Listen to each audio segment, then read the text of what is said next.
Assalamualaikum warahmatullahi wabarakatuh. Saya Vina Ardi Purnama dari Akademi Akuntansi Bandung dengan NPM 243003.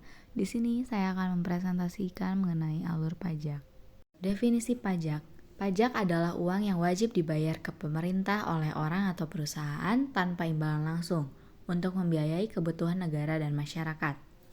Alur pajak sendiri memiliki arti serangkaian proses yang dilakukan oleh wajib pajak, mulai dari menghitung jumlah pajak yang terutang, melakukan pembayaran pajak ke kas negara, hingga melaporkan pajak tersebut kepada otoritas perpajakan dalam periode tertentu sesuai ketentuan yang berlaku. Alur pajak memiliki 3 unsur, yaitu perhitungan, pembayaran, dan pelaporan. Perhitungan pajak adalah proses menghitung jumlah pajak yang harus dibayar dengan cara mengalihkan DPP dengan tarif pajak.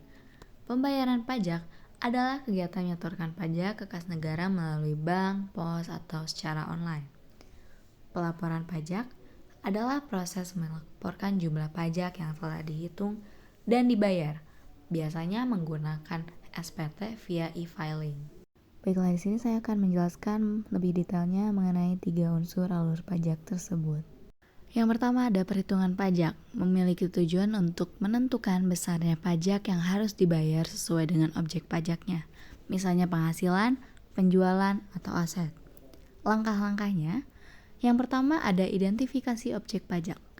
Apa saja sih yang dikenai pajak? Misalnya, gaji untuk pajak penghasilan, penjualan barang atau jasa untuk PPN, dan terakhir tanah dan bangunan untuk PBB. Kedua, hitung dasar pengenaan pajak DPP. Ini adalah jumlah yang akan dikenai pajak, misalnya total penghasilan bersih atau nilai jual. Yang ketiga, terapkan tarif pajaknya. Gunakan tarif sesuai jenis pajak. Tarif bisa bersifat progresif, yang memiliki arti semakin besar penghasilan, maka semakin besar pula tarif pajaknya. Ada tarif proporsional, tarif tetap misalnya 11% untuk PPN, dan yang terakhir ada tarif tetap, jumlah yang tertentu. Keempat, yaitu ada hitung pajak terutang. Rumus umum, DPP dikalikan tarif. Yang kelima, kurangi dengan kredit pajak atau potongan jika ada. Misalnya, sudah dipotong oleh pihak lain, tinggal sisanya yang dibayar. Tujuan pembayaran pajak yang pertama, memenuhi kewajiban perpajakan sesuai peraturan yang berlaku. Kedua, menyumbang dana untuk pembangunan negara, seperti pendidikan, kesehatan, infrastruktur, dan lain-lain. Ketiga, menghindari sanksi berupa denda, bunga, atau pidana karena keterlambatan pembayaran. Dan yang terakhir, menunjukkan kepatuhan dan tanggung jawab sebagai warga negara. Langkah-langkah pembayaran pajak. Yang pertama, buat kode billing. Kode billing itu apa sih? Kode billing adalah kode unik yang digunakan untuk melakukan pembayaran pajak secara elektronik.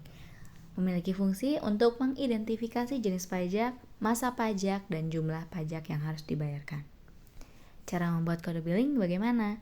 Lewat DJP online, atau juga bisa melalui aplikasi mitra resmi, seperti online pajak, pajak.io, dan sebagainya. Setelah itu, kita harus melakukan pembayaran pajak. Cara pembayarannya bisa melalui internet banking, ATM, teller bank atau kantor pos, aplikasi pembayaran yang terhubung dengan DJP, pembayaran yang harus dilakukan sebelum jatuh tempo untuk menghindari denda. Setelah pembayaran berhasil, pastikan Anda mendapatkan bukti pembayaran. Sistem akan mengeluarkan bukti penerima negara atau BPN, atau juga bukti pembayaran elektronik BPE. Fungsinya sebagai tanda sah bahwa pajak telah dibayar.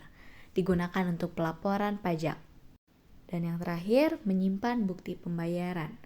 Kenapa sih bukti pembayaran harus disimpan dengan baik?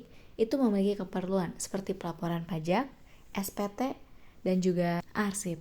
Dan terakhir tidak kalah pentingnya yaitu pelaporan pajak. Pelaporan pajak memiliki tujuan untuk melaporkan kewajiban pajak yang telah dihitung dan dibayar kepada otoritas pajak sebagai bentuk kepatuhan administrasi. Gimana sih cara membuat laporan tersebut? Yang pertama, siapkan dokumen pelaporan, termasuk bukti pembayaran pajak yang telah disimpan, bukti potong jika ada, rincian penghasilan dan pengeluaran, dan terakhir formulir pajak yang sesuai. Yang kedua, menyampaikan laporan. Disampaikan melalui sistem pelaporan online atau e-filing, kantor pelayanan pajak jika masih manual. Yang ketiga, menyimpan bukti pelaporan, tanda terima, sebagai bukti sudah melaporkan pajak secara resmi. Jadi, kesimpulan dari alur pajak adalah proses yang harus dilalui oleh wajib pajak untuk memenuhi kewajiban perpajakannya, yang meliputi 3 tahap utama yaitu perhitungan, pembayaran, dan pelaporan pajak. Perhitungan dilakukan untuk menentukan besar pajaknya yang terutang. Pembayaran dilakukan untuk menyetorkan pajak ke kas negara dan pelaporan dilakukan sebagai bentuk pertanggungjawaban administratif kepada otoritas pajak. Ketiga tahap ini harus dilakukan dengan benar dan tepat waktu untuk menghindari sanksi serta menunjukkan kepatuhan sebagai warga negara yang baik. Terima kasih atas perhatian yang telah Anda berikan. Jika ada pertanyaan, silakan tanyakan di kolom komentar. Wassalamualaikum warahmatullahi wabarakatuh.